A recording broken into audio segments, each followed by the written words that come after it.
Planet Dolan. From the unhappiest place on earth to demoralizing dollar stores, here's a list of 8 companies that treat their employees like dirt. Number 8. Dillard's.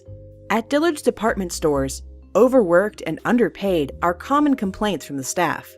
Apparently, the problem stems from management dishing out tasks that are impossible to complete in the allotted time. Understaffed and undertrained employees say the atmosphere is thick with anxiety and tension. They're also given sales targets that are impossible to meet. It's like dangling a carrot in front of a horse.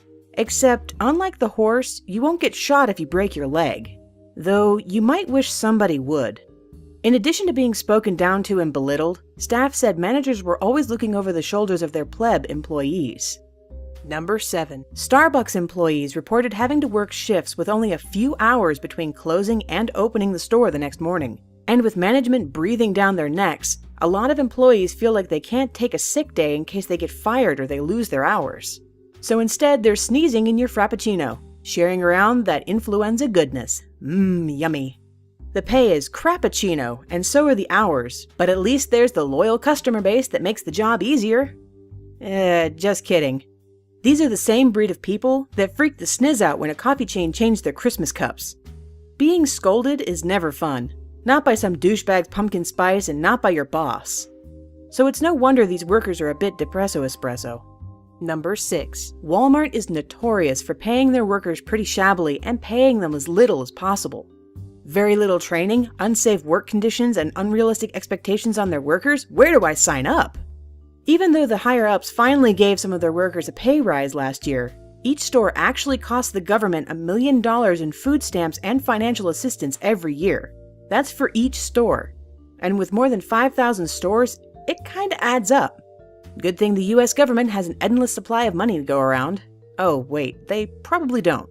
Also, apparently as soon as you're injured in the workplace, management makes you get drug tested, even if the injury was because of the crappy working conditions. I guess even management knows that you have to be high to want to work at Walmart.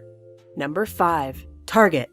The slightly fancier version of Walmart, Target is guilty of the same brand of douchebaggery as Walmart, just with different priorities.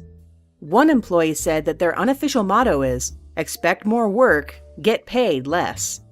The ridiculously anti-union company even forces staff to endure training days that consist entirely of watching propaganda videos about the big bad unions. Propaganda galore. Anti-union sentiments are one thing, but outright propaganda is pretty messed up. In 2011, one store got close to unionizing, so they quickly shut down the store for 7 months for remodeling, forcing the store's employees to go on unpaid leave. Geez, even Captain Kirk didn't treat the red shirts this badly. Number 4. Microsoft. Up until recently, Microsoft had some pretty whacked out hiring and firing policies. They used a system called stack ranking, where each department ranks their employees from best to worst, and then get rid of the worst ones. This created a den of paranoia and tension that meant staff spent more time worrying about their jobs than actually working, not to mention all the backstabbing and office politics. While the company has since abandoned some of their cutthroat firing procedures, it hasn't done much more for morale. It's like House of Cards, except everybody is miserable. Oh, wait. Never mind. Number 3. Amazon is yet another company guilty of the cutthroat atmosphere with excruciating hours that are becoming part of the deal in the working world. There's the corporate espionage and staff contact hours that amount to stalking.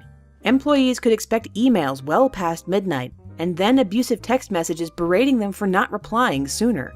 God forbid you have a life outside of work or you just want to binge watch Netflix without your phone glued to your hand. They like to call it purposeful Darwinism, to weed out the weak, but really it sounds more like sharks in a kiddie pool, unnecessarily frightening and pointless. If fear made people work better, don't you think more characters in horror movies would survive? Think about it. Number 2. Disneyland Paris. You heard right, so much for the happiest place on earth. Just don't expect to be happy if you're stuck working there. There are rumors that employees were calling the park Mausewitz because their working conditions were similar to a concentration camp. When they were told by management to stop, they started calling it Dachau instead. The morale problem got even worse when in recent years a number of employees committed suicide while another doused himself in gasoline at the park and tried to set himself on fire. Talk about a morale problem. Their rate of staff injuries is ridiculous. There are roughly 1,500 there per year, which is higher than if they were working in construction. Maybe Disneyland employees should be the ones in hard hats. They could even sell them at gift shops, with Mickey Mouse ears on them along with Mickey Mouse brand Prozac. Number 1. Family Dollar, Dollar General, Dollar Tree. This one is a threefer because they're all guilty of the same dodgy treatment of workers. These dollar stores have found a great way to exploit their workers, by promoting them. You heard right, folks, they promote staff to management positions so they'll be on salary and will no longer be entitled to overtime. A lot of these managers are actually poorer than they had been before. High stress, low pay, it's the new black. The stores only have a skeleton crew, so they're forced to do a lot of the grunt work themselves, and if they fail to make up the difference, they're fired for not being team players. And same goes if you get injured lifting 40-pound boxes. Lawsuits are rife with these stories too. Last year, 14 of the ex-managers sued the company for forcing their employees to mop floors and stack shelves more than 60 hours a week. One employee was even forced to sleep at the store for 3 nights. Oh well, at least they sell quality goods. I'd buy that for $1. Actually, no, I wouldn't. Thanks for listening. Bye. Did you enjoy the video? That's fantastic! Did you know we also have a gaming channel, Collaborative? It's for Planet Dolan. Come look at us as we play some video games.